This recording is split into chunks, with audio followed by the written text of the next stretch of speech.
ईद के दूसरे रोज मुल्क के मुख्तलिफ इलाकों में आज बारिश का इम्कान। शदीद गर्मी के बाद रावलपिंडी और पेशावर में बादल बरस पड़े। महकमा मौसमियात ने मजीद बारिश बरसने की पेश गोई कर दी। आइंदा 24 घंटों में लाहौर समेत बालाई पंजाब, इस्लामाबाद, खिता पोटोहार, बालाई खैबर पख्तूनख्वा, कश्मीर और गिलगित बल्तिस्तान में तेज आंधी, गरज चमक के साथ बारिश का इम्कान है। मुल्क के जनूबी वसी इलाकों में मौसम शदीद गर्म और खुश्क रहेगा।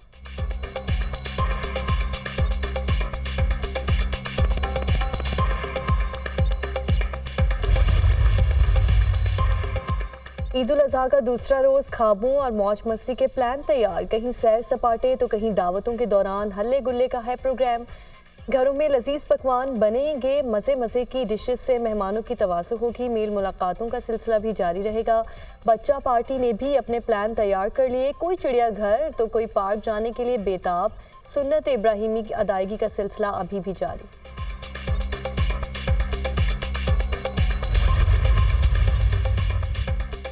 वज़ीर आज़म शहबाज शरीफ का सदर आसिफ अली जरदारी से टेलीफोनिक राब्ता। दोनों रहनुमाओं में ईद की मुबारकबाद और नई ख्वाहिशात का तबादला। मुल्क की मजमूई और सियासी सूरत हाल पर तबादला ख्याल। दोनों रहनुमाओं का पाकिस्तान की बेहतरी के लिए मिलकर काम करने के अज़्म का यादा। वज़ीर आज़म शहबाज शरीफ का chairman Peoples Party Bilawal Bhutto Zardari को फ़ोन, ईद की मुबारकबाद दी। वज़ीर आज़म की बिलावल भुट्टो जरदारी को ईद के बाद वज़ीर आज़म हाउस में मुलाकात की दावत। मुलाकात में ज़ेरे इल्तवा मामलात के हल पर बात की जाएगी। वज़ीर आज़म का चारों सूबों के गवर्नर्स और वज़राए आला से भी टेलीफोनिक राब्ता। ईद की मुबारकबाद दी और नई ख्वाहिशात का इजहार किया। वज़ीर आज़म की सदर और वज़ीर आज़म आज़ाद कश्मीर से भी टेलीफोनिक गुफ्तगू। ईद की मुबारकबाद दी। वज़ीर आज़म का सियासी रहनुमाओं से टेलीफोनिक राब्ता। ईद की मुबारकबाद का तबादला। वज़ीर आज़म का ईद के मौके पर कौमी इत्तेहाद और यगानगत के अज़्म का यादा। कहा, पाकिस्तान की बेहतरी के लिए मिलकर काम करने के अज़्म का यादा करते हैं। मुआशी इस्तेहकाम के लिए इत्तेहादी हुकूमत में शामिल तमाम जमातें अपना अपना किरदार अदा करती रहेंगी। बजट में आवाम को रिलीफ देने के लिए हर मुमकिन इक़दाम उठाए गए। वज़ीर आज़म शहबाज शरीफ के अफवाज पाकिस्तान के सरबराहान को ईद उल अज़हा की मुबारकबाद। वज़ीर आज़म का army chief general Syed Asim Munir, naval chief admiral Naveed Ashraf, air chief marshal Zaheer Ahmed Babar Sidhu और chairman joint chiefs of staff committee general Sahir Shamshad Mirza को टेलीफोन ईद की मुबारकबाद दी। कहा, मुझ समेत पूरी पाकिस्तानी कौम सरहदों पर अपने वतन की हिफाजत पर मामूर जवानों को खराज तहसीन पेश करती है। अफवाज पाकिस्तान के सरबराहान की पेशा वराना क़यादत में हमारे जवान वतन के दुश्मनों और दहशतगर्दों के नापाक अज़ाइम को नाकाम बना रहे हैं।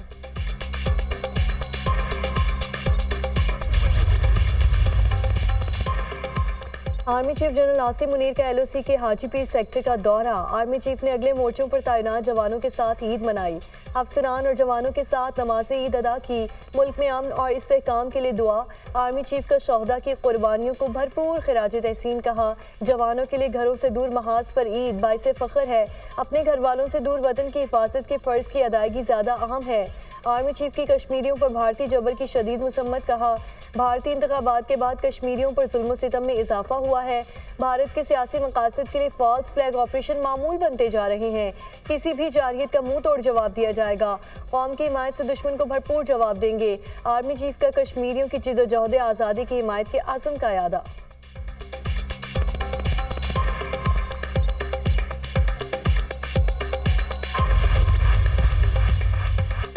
T20 वर्ल्ड कप ग्रुप मरहले के आखिरी मैच में वेस्ट इंडीज ने अफगानिस्तान को 104 रन से शिकस्त दे दी। 219 रन के हदफ के ताकुब में अफगान टीम 114 रन पर ढेर हो गई। वेस्ट इंडीज के निकोलस पुरान ने 98 रन की शानदार इनिंग्स खेली। पुरान ने अपनी इनिंग्स में 8 छक्के लगाए। अफगानिस्तान की जानिब से गुलबदीन नाइब ने 2 खिलाड़ियों को आउट किया। दोनों टीमें पहले ही सुपर 8 मरहले के लिए क्वालिफाई कर चुकी हैं। पहले मैच में न्यूजीलैंड ने पापुआ न्यू गिनी को 3 विकेटों से शिकस्त दी। न्यूजीलैंड ने 79 रन का हदफ 13वें ओवर में हासिल किया।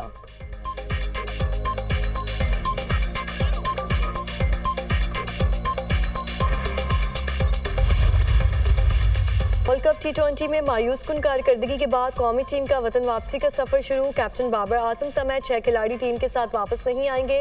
इमाद वसीम, मोहम्मद आमिर, हारिस रऊफ, शादाब खान और आजम खान भी कुछ रोज अमेरिका में क़याम करेंगे। कौमी टीम के खिलाड़ी कल पाकिस्तान पहुंचेंगे। बाबर आजम 22 जून को वतन रवाना होंगे।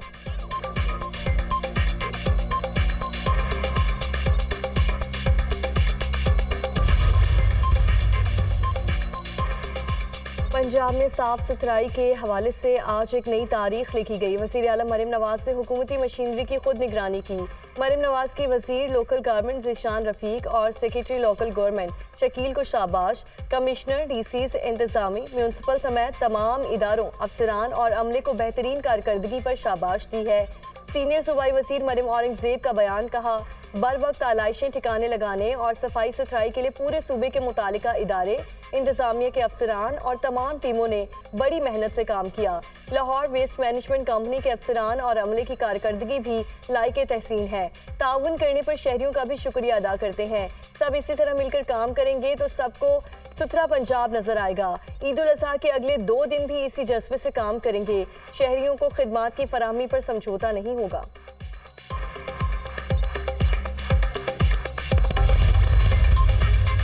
पाकिस्तान पीपल्स पार्टी और उनके चेयरमैन साहब जो हैं बिलावल भुट्टो जरदारी साहब, उनके तहफ़्फ़ुज़ात ये हैं कि जो रिटन मुआहिदा पाकिस्तान पीपल्स पार्टी के साथ हुआ था जब हुकूमत तश्कील दी गई थी, उस पे अमल किया जाए। बिलावल भुट्टो हुकूमत साजी के वक्त किए गए मुआहिदे पर अमल चाहते हैं। बजट में महंगाई से मुतालिक रिलीफ देना चाहते हैं। चेयरमैन सेनेट यूसुफ रजा गिलानी की मीडिया से गुफ्तगू कहा, मौलाना फजल रहमान को मुल्तान का समझते हैं, वो हमारे दोस्त हैं। रहनुमा पीपल्स पार्टी खुर्शीद शाह का हुकूमत और अपोजिशन को मुल्की मसाइल मिल बैठ कर हल करने का मशवरा। बोले, अगर हम इत्तेहाद से चलेंगे तो हमारे मुल्क में बहुत कुछ है। हमें कशकोल फैलाने के बजाय अपने कंधों पर आगे बढ़ना चाहिए। सड़कों पर एहतजाज से कुछ नहीं होगा। हमें पार्लियामेंट में भरपूर एहतजाज करना चाहिए।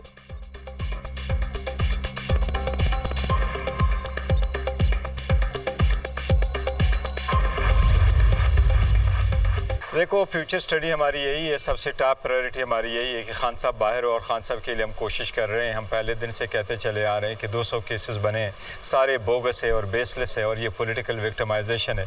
अदलिया पे हमारा एतमाद है और अदलिया का एहतराम है। बारहा अदलिया को एतमाद कराते रहें और हम उनको रिमाइंड करते रहें कि हमारे केसेस का जल्द से जल्द फैसला हो।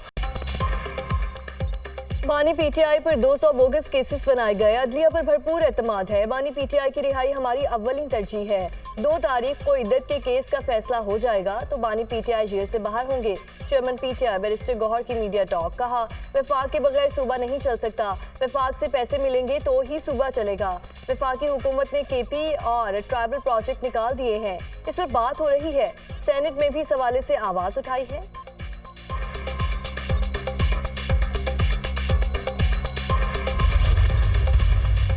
सबको साथ लेना चाहिए, चलना चाहिए, लेकिन कुछ चीज़ों का की लाइन भी ड्रॉ होनी चाहिए कि जहाँ पे शुरू में ही हमारे चेयरमैन बिलावल भुट्टो साहब ने कहा था कि पहले उनको उनके अपने गुनाहों पे माफ़ी मांगनी चाहिए, जिसकी आपने बात की पीटीआई की।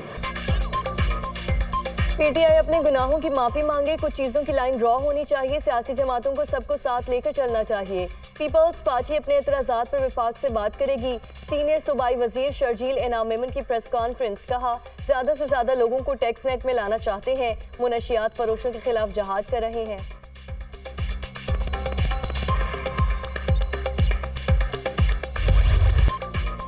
ईद उल अजहा पर भी गजा में निहत्ते फलस्तीनियों पर इजरायली हमलों का सिलसिला ना थम सका। इसराइल के टैंकों और ड्रोन्स के जरिए वस्ती और जनूबी गजा में हमले। 24 घंटों में 5 बच्चों समेत दर्जनों फलस्तीनी शहीद। शोहदा की मजमूई तादाद 37,347 हो गई। 85,372 फलस्तीनी जख्मी हैं। हमास के खुफिया हमले में एक और इसराइली फौजी जहन्नुम वासिल। मिस्र से मुत्तसिल बॉर्डर ताहाल बंद। इमदाद की तरसील मुअत्तल है।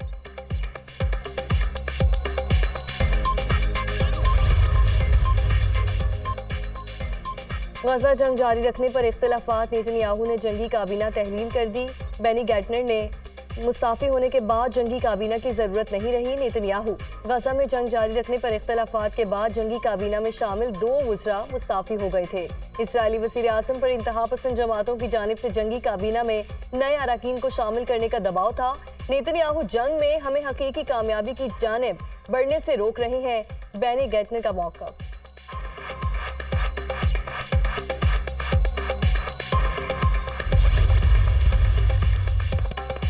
अमरीकी वज़ीर ख़ारजा मशरक़ वुस्ता में क़याम अमन के लिए मुतहरिक। एंटनी ब्लिंकन का सऊदी हम मनसब शहजादा फैसल बिन फरहान से टेलीफोनिक राब्ता। गजा में पायदार जंगबंदी के हवाले से तफसीली तबादला ख्याल। एंथनी ब्लिंकन का गजा में मुसलसल इमदाद की फराहमी पर सऊदी अरब से इज़हार तशक्कुर। दोनों रहनुमाओं ने सूडान और यमन की सूरत हाल पर भी तबादला ख्याल किया। अमरीकी महकमा खारजा।